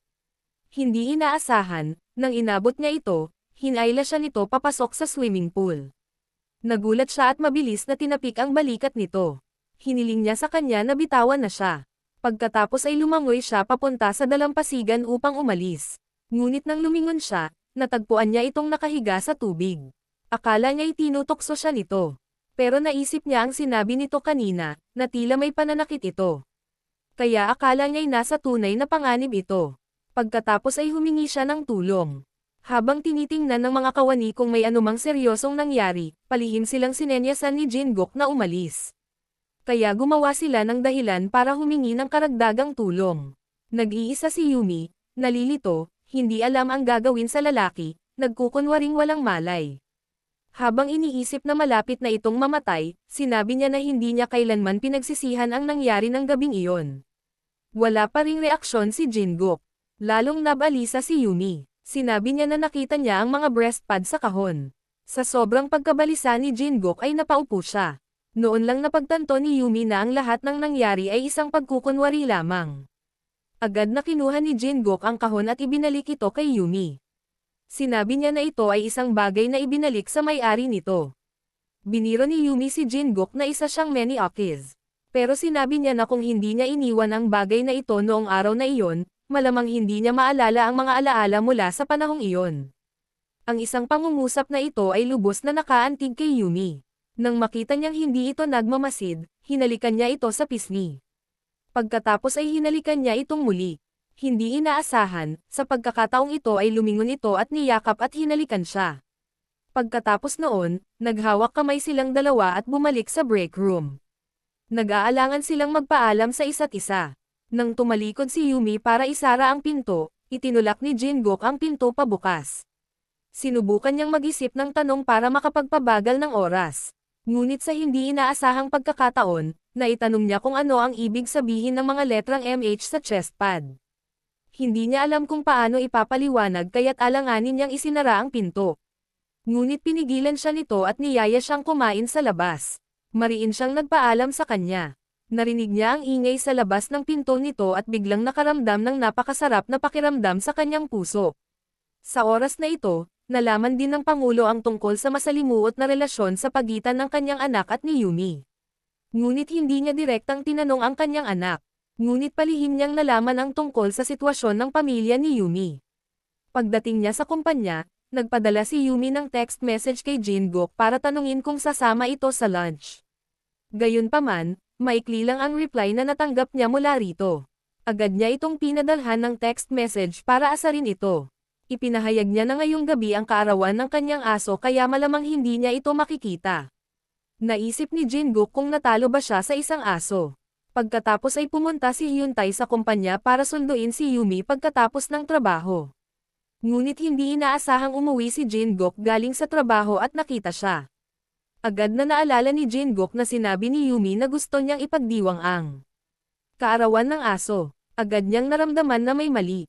Sa supermarket, namili sina Yumi at Hyun-tae ng mga sangkap. Pagkatapos, ipinagdiwang nila ang kaarawan ng kanyang nakababatang kapatid sa bahay.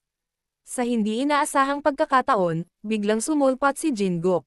May hawak siyang malaking supot ng pagkain ng aso. Noon lang napagtanto ng ina ni Yumi na ang dating lang pala ay ang kanyang manager. Agad na tinanong ng kanyang ina kung inimbitahan ba niya ito.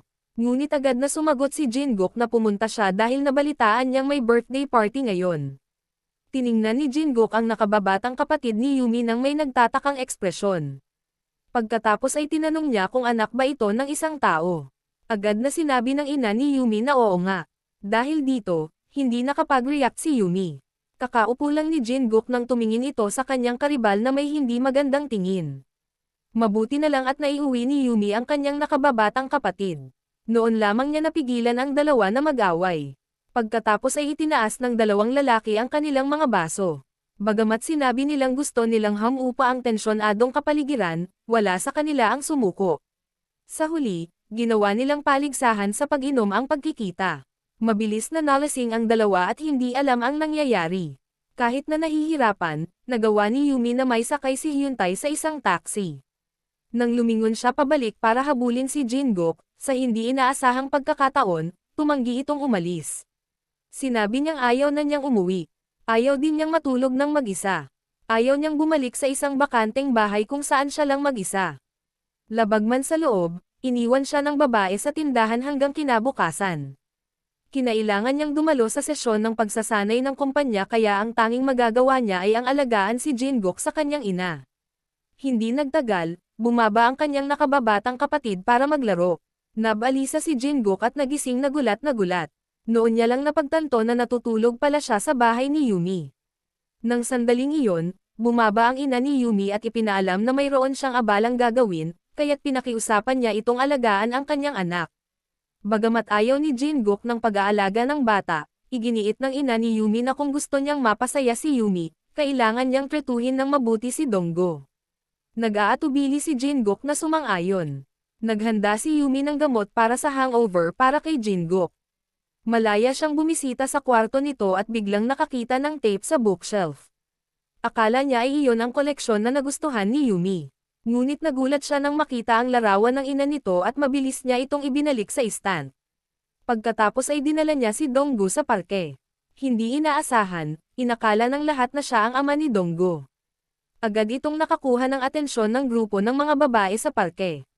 Masayang naglalaro ang dalawa. Hindi alam ni Jingkook na nalaman na pala ng kanyang ama ang tungkol sa pinagmulan ni Yumi. Nagmamaneho ang kanyang ama papunta sa bahay nito. Sa sandaling iyon, nakita niya si Jingkook na naglalaro kasama ang bata. Inisip niya kung ano ang ginagawa ng kanyang anak at inisip din niya ang batang Kargan ng kanyang anak. Pinuri siya at ang kanyang anak ng mga babae sa parke dahil sa parehong gwapo. Gusto sanang magpaliwanag ni Jingkook, ngunit patuloy na hinawakan ni Donggo ang kanyang tainga. Matagal siyang nag-atubili ngunit sa huli ay hindi niya ito itinanggi. Dumalo si Yumi sa sesyon ng pagsasanay, ngunit nag-aalala pa rin siya. Kaya nagpadala siya ng mensahe para tanungin kung ligtas ba itong nakauwi. Hindi pa rin niya alam na abala pala ito sa pagpapaligo kay Donggo. Mausisaong tinanong ni Jingkook si Donggo kung ilang taon na ito. Nakita ni Jingkook ang batang lalaki na nakataas ang 3 daliri. 3 taong gulang pa, lamang si Donggo. Nagdulot ito ng paghihinala kay Jingkook. Nagkita na rin sina Jingkook at Yumi 3 taon na ang nakalilipas. Nagtaka si Jingkook kung may relasyon ba sila ni Donggo. Di nagtagal, umuwi si Yumi. Noon niya lang nalaman na inutusan pala ng kanyang ina si Jingkook na alagaan si Donggo. Bigla siyang nakaramdam ng labis na pagkahiya. Sinamantala rin niya ang pagkakataong ito para tanungin siya tungkol sa kanyang mga pagdududa. Tinanong niya ito kung sino ang ama ni Donggo. Matagal na nag-atubili si Yumi, ngunit sa huli, tumanggi pa rin siyang aminin. Pagkatapos ay sinabi na lang niya na nakatira si Donggo kasama ang kanyang ina. Pagkatapos ay balak niyang kunin ang bata at umalis.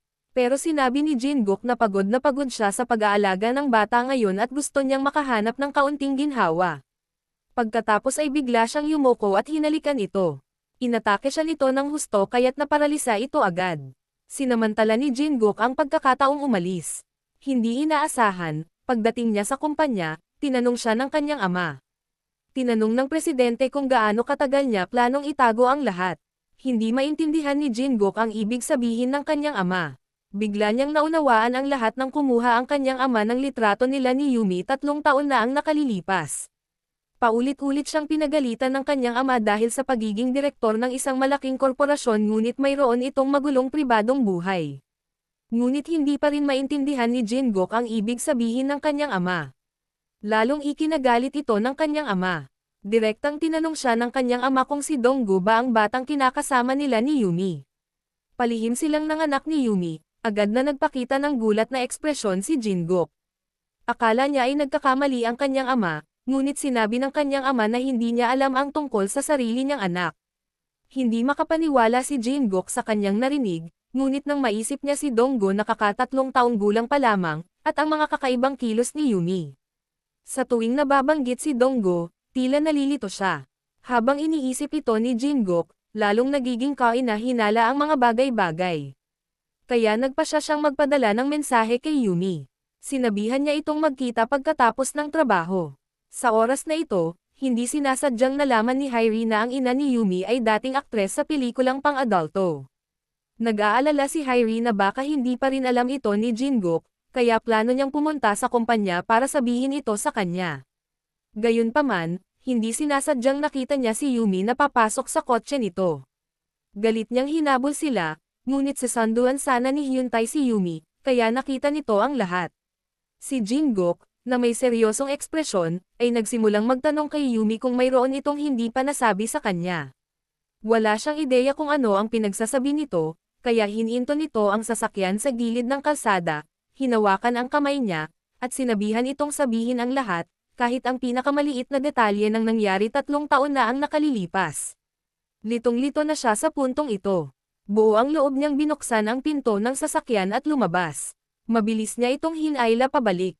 Pagkatapos ay sinabi niya rito na hindi pala talaga siya nabuhay ng masaya sa nakalipas na 3 taon, dahil noong mga panahong iyon ay pinili nitong umalis ng walang sinasabi.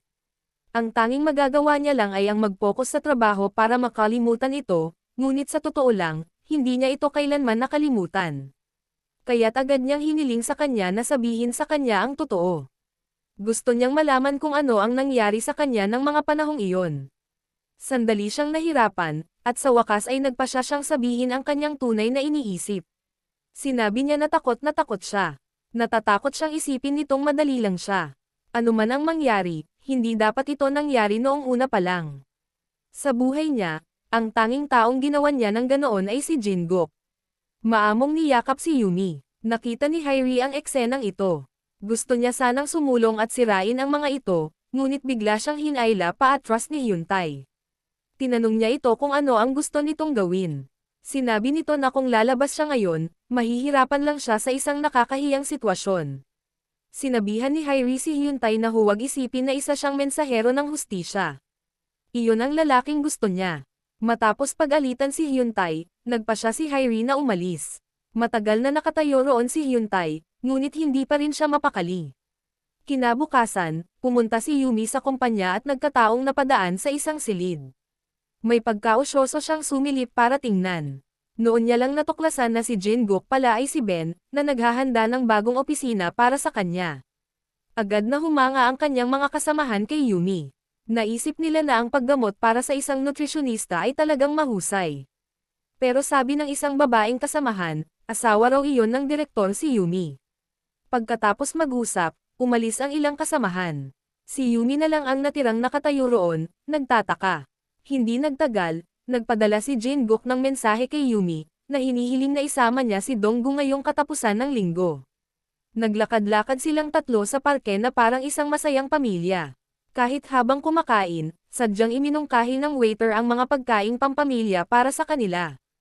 Kahit hindi alam ni Yumi kung bakit kakaiba ang kinikilos ni Jin-guk, masaya naman siyang makita si Donggu kaya hindi niya ito masyadong inisip.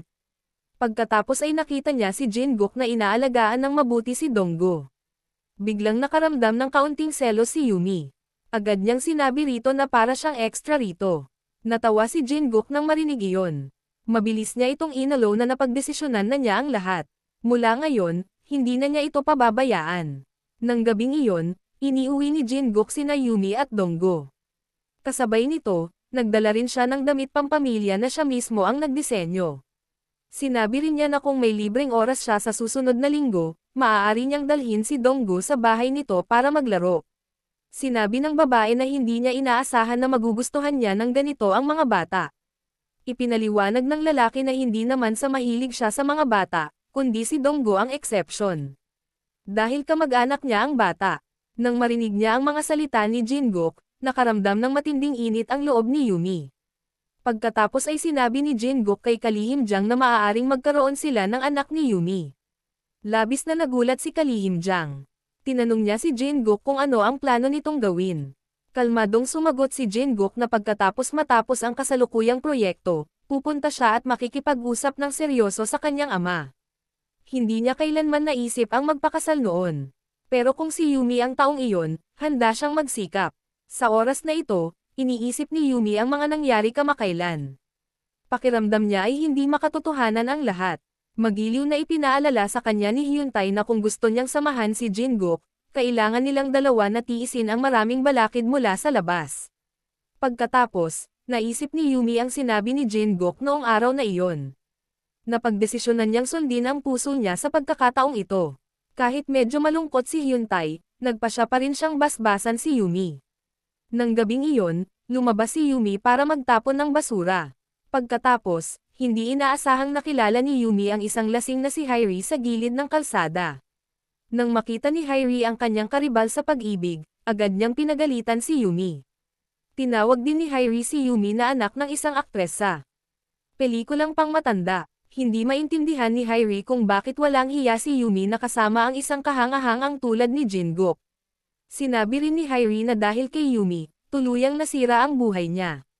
Naisip din ni Hairi na sinusubukan ni Yumi na samantalahin ang kaunting pagmamahal na iyon para kumapit kay Jingkook. Gusto niyang umasa sa kanya para sa mas magandang buhay. Sinabi pa niya na nahihiya siyang tumira kasama si Yumi sa bansang ito ng Korea. Umaasa si Hairi na maiintindihan siya ni Yumi at tahimik na mawawala. Nasaktan si Yumi sa bawat salitang sinabi ni Hairi. Namumula ang kanyang mga mata. Ngunit hindi pa rin sumuko si Hairi. Pagkatapos ay nagmaneho siya pababa para salubungin si Jingkook sa bahay nito. Sarkastiko niyang sinabi na ang relasyon nito kay Yumi ay isang one-night stand lamang. Samantala, 10 taon na niya itong hinintay. Hindi sulit ang lahat ng kanyang katapatan sa isang gabing iyon ni Yumi. Sa pagkakataong ito, hindi pinili ni Jingkook na manahimik. Sinabi niya kay Hairi na dahil sa gabing iyon, tuluyang nagbago ang buhay nito. Para sa kanya, si Yumi ang pinakamalakas na babae. Pagkatapos niyang sabihin iyon, dumiretso siya sa loob ng bahay. Si Hairi na lang ang naiwan mag-isa sa bakuran, bumagsak at umiyak. Kinabukasan, palihim na pumunta ang ama ni Jingkook sa bahay ni Yumi. Nang walang pumapansin, pumasok siya sa tindahan. Nang tumingin siya, nakilala niya agad si Donggo. Laming-galing siya sa paligid ng tindahan at wala siyang nakitang tao, kaya nilapitan niya si Donggo para hilahin ang buhok nito.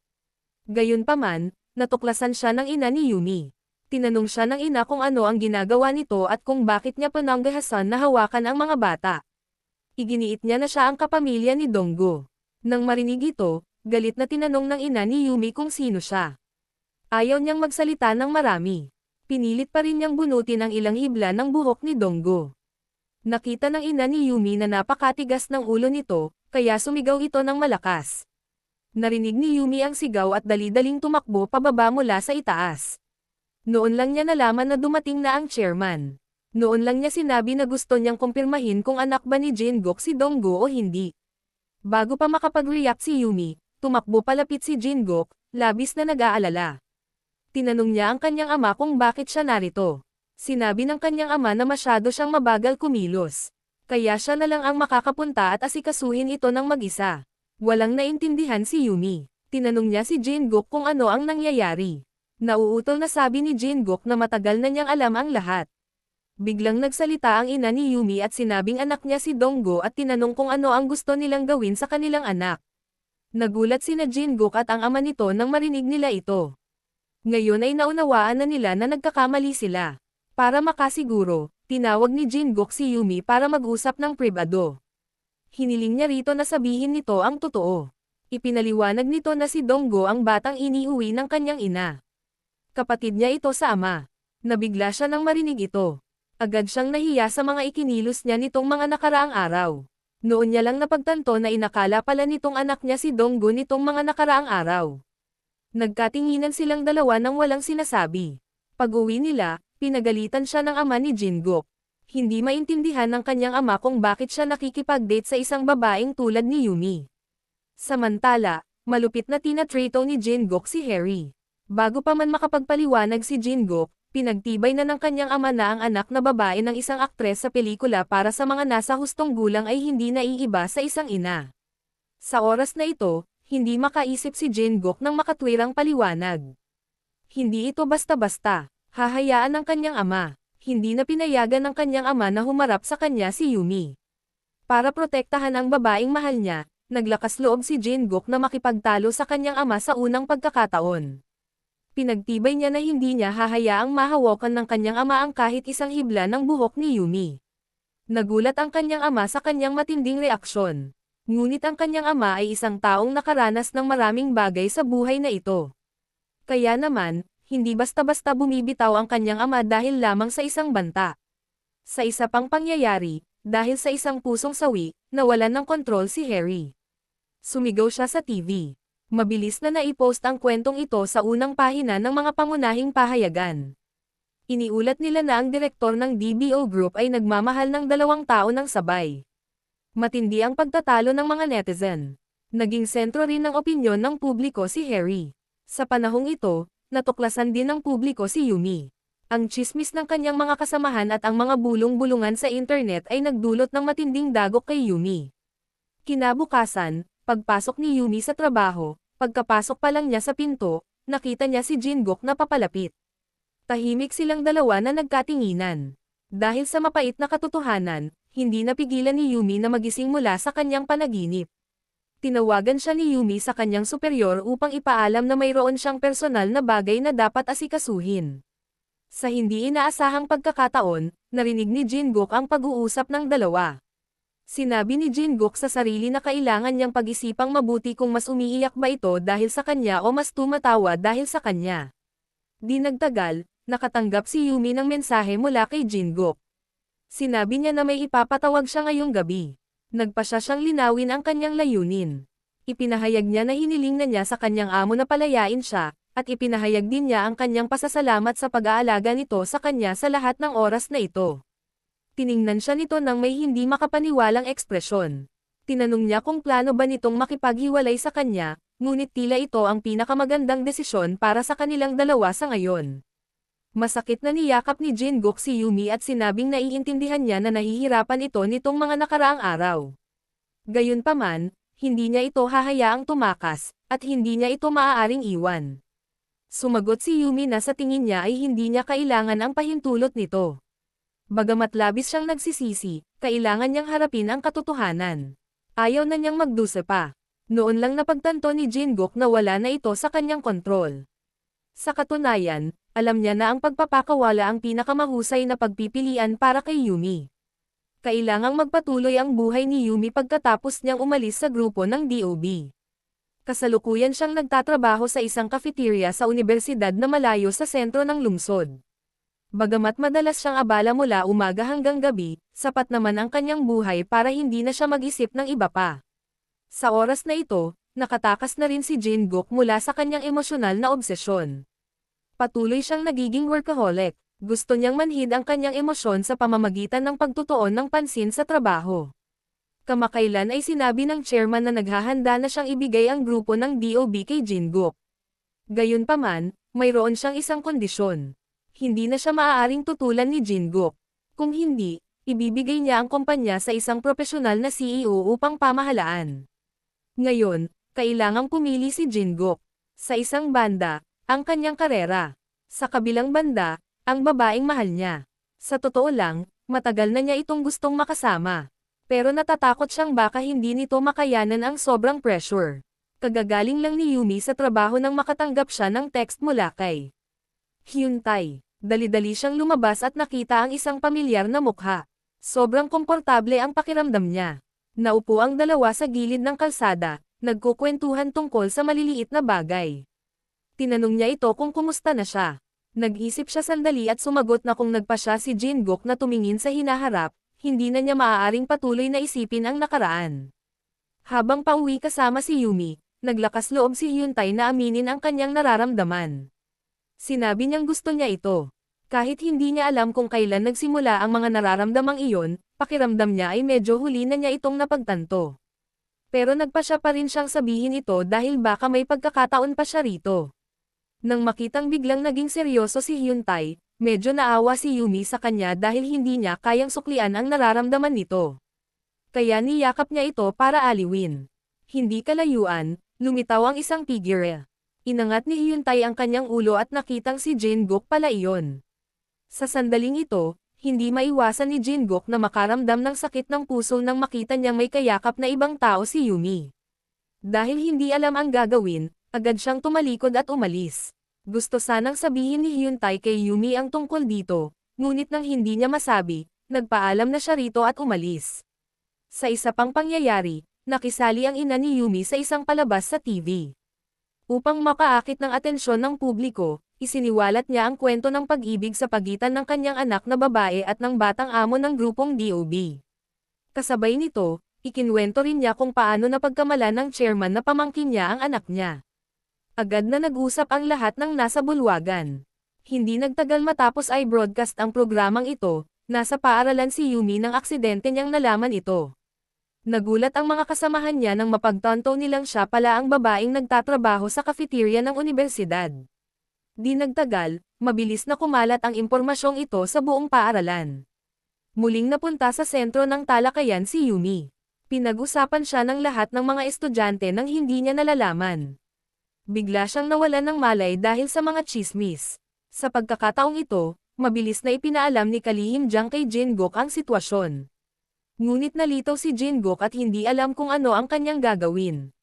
Nang makita ito, agad na ipinahayag ni Kalihim Jang ang kanyang tunay na saloobin na kung tunay na mahal ni Jin-guk si Yumi, hindi niya dapat palampasin ang pagkakataon. Hindi niya dapat mawala ang sarili niyang kaligayahan dahil sa tsismis ng ibang tao. Nang marinig ang mga salitang ito, nakaramdam ng liwanag si Jin-guk, kaya mabilis niyang kinuha ang kanyang Amerikana at tumakbo papunta sa lugar kung saan nagtatrabaho si Yumi. Gayunpaman, nakatanggap siya ng abiso na matagal nang umalis si Yumi. Hindi mabilang ang mga tawag niya sa telepono, ngunit walang sumasagot. Akala niya ay nasa bahay ito, kaya dali-dali siyang nagmaneho papunta roon. Ngunit bago pa man makapasok si Jin-guk sa bahay nito, sinuntok siya ni Hyun-tae. Kasabay nito, pinagalitan ni Hyun-tae si Jin-guk na dahil sa kanya kinailangang magdusa si Yumi ng ganito kalaking kawalan ng katarungan. Pinuna rin ni Hyun-tae si Jin-guk dahil sa pagiging bastos niya, pero paulit-ulit lang tinatanong ni Jin-guk kung nasaan si Yumi. Sa ngayon, wala na siyang oras para mag-alala pa. Sa totoo lang, pumunta si Yumi sa dalampasigan kung saan nagkaroon ng magagandang alaala ang dalawa noong una silang nagkita. Gayunpaman, siya ay inihagis sa ulo ng isang babaeng walang pakialam. Hindi lamang hindi humingi ng tawad ang babae kay Yumi, pinagalitan pa niya si Yumi dahil sa pagtayo roon. Mabuti na lang at isang mabait na babae ang tumakbo palapit. Nakita niyang basang-basa si Yumi, kaya ibinalik niya si Yumi sa kanyang tindahan. Pagkatapos ay binigyan niya si Yumi ng tuwalya para panasan ang mukha nito. Niyaya rin niya si Yumi na manatili at kumain kasama nito. Nagluto ang babae ng kanyang pinakasikat na lugaw na abalone para iregalo kay Yumi. Nang matikman ni Yumi ang isang kagat, natagpuan niya itong talagang masarap. Bigla niyang naalala ang sinabi ni Jin-guk. Sinabi niya na talagang nami-miss niya ang lugaw na abalone na niluto ng kanyang ina. Pagkatapos ay naisip niya kung paano sila nakipaghiwalay ni Jin-guk. Ang kanyang puso ay napuno ng pagkawala. Kahit na natutunan na niya kung paano ito gawin ngayon, maaaring wala ng pagkakataon si Jin-guk na matikman ito. Nang marinig ito, pinahiram ng babae si Yumi ng kanyang bisikleta para makapagmaneho. Naisip niya na baka mas gumaan ang pakiramdam ni Yumi sa ganoong paraan. Samantala, dumating na si Jin-guk sa dalampasigan. Dali-dali niyang hinanap si Yumi. Bigla niyang nakita ang isang babaeng halos kapareho niya. Agad niya itong pinigilan, ngunit napagtanto niyang nagkakamali siya. Sa isang nalilitong pag-iisip, nagmaneho siya papunta sa dalampasigan at nagkataong nadaanan niya si Yumi na nagbibisikleta. Pagkatapos, malungkot na pumunta si Yumi sa dalampasigan kung saan niya nakilala si Jin-guk 3 taon na ang nakalilipas. Habang pinagmamasdan ang pamilyar na tanawin sa harap niya, hindi niya maiwasang maisip si Yumi. Hindi kalayuan, iniisip din ni Jin-guk si Yumi. Sa sandaling ito, yumoko si Yumi at nakakita ng isang barya. Dinampot niya ito ngunit hindi niya ito hinawakan ng mahigpit at nabitawan. Pagkatapos, gamulong ang barya. Dali-dali siyang lumapit upang pulutin itong muli, ngunit nadatnan niyang may isang lalaking natapakan ito. Lumabas na si Jin-guk ang lalaki. Naglakad ito palapit sa kanya at sinabing matagal na niya itong hinahanap. Namumula at naluluha ang mga mata ni Yumi. Napuno ng emosyon si Jin-guk at mabilis siyang niyakap. Ang yakap na ito ay tumagal ng matagal upang mabawi ang mga buwan na kanilang pagkamis sa isa't isa. Pagkatapos noon, magkasama silang naglakad-lakad sa dalampasigan. Ito ang unang pagkakataon na inamin ni Yumi ang lahat kay Jin-guk. Ibinahagi niya na sa mga nakaraang taon, hindi niya mapapatawad ang kanyang ina, lalo na't nalaman niyang isang aktres pala ang kanyang ina sa pelikulang pang-adulto. Araw-araw siyang nabubuhay sa pagkabalisa. Natatakot siyang sabihin ng iba na isa siyang walang kwentang babae. Kaya naman hindi siya nang ahas na maging malaya at matapang na magmahal. Tiningnan ni Jin-guk si Yumi nang may awa sa mga mata nito. Nadurog ang puso niya nang maalala ang kanyang kalunos-lunos na pagkabata. Nagsimula siyang magkwento tungkol sa kanyang mga alaala noong siya ay bata pa. Noong panahong iyon, kaedad niya ngayon si Donggo. Bigla, isang araw, umalis ang kanyang ina. Matapos ang napakaraming taon, hindi pa rin niya ito mahanap.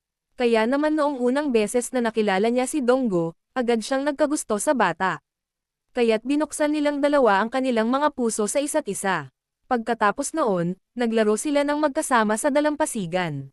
Nang sumapit ang gabi, patuloy na ipinagtapat ni Yumi kay Jin-guk na salamat dito, nakaramdam siya ng kaligayahan at pagmamahal. Sinabi ni Jin-guk na marami pa silang kailangang gawin.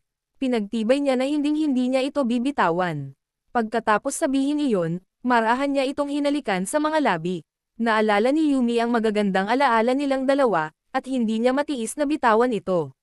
Ngunit nang maalala niya ang babala ng chairman, napagtanto niya na sila ay mga tao mula sa dalawang magkaibang mundo. 3 taon man ang nakalipas o ngayon, hindi iyon nagbago.